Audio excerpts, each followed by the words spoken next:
Here's a string of characters. Find the longest stretch you can read straight through where no letter repeats. The slow way tests every possible stretch, but there's a way to find it in a single pass, never looking at any character twice. The rules are simple.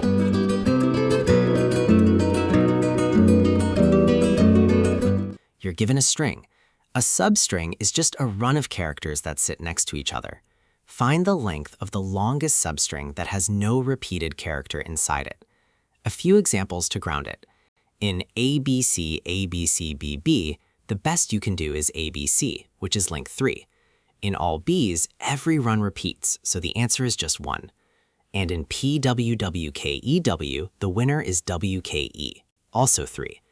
The instinct is brute force. Take every possible start, extend to every possible end, and check whether that piece has all unique characters. It works, but look at how much you redo. The same characters get scanned again and again. And count the cost. There are about n squared substrings, and checking each one for duplicates takes more work on top.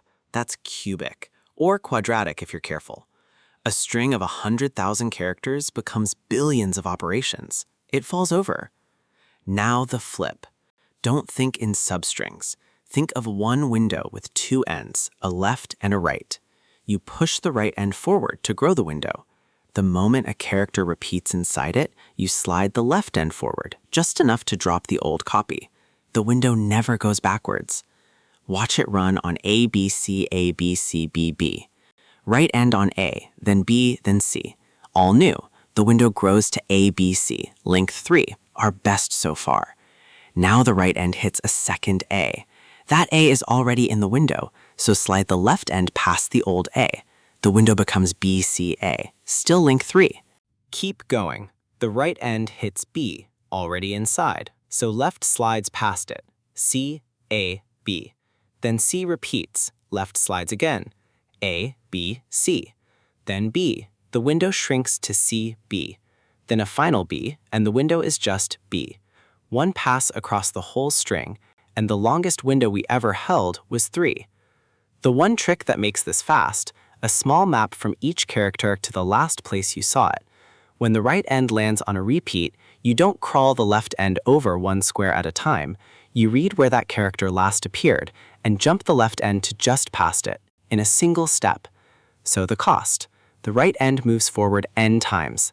The left end only ever moves forward, never back. So across the whole run, it also moves at most n times. That's linear time, order n. The map holds at most one entry per distinct character, so order k space. 2 edges worth seeing.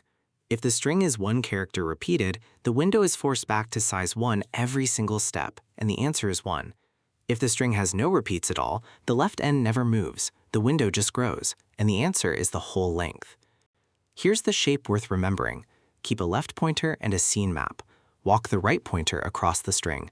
If the character is in the map and inside the window, move left just past its last spot. Record the character's index, then update the best length. That's the whole solution. 3 takeaways. 1. A sliding window turns nested loops into one pass.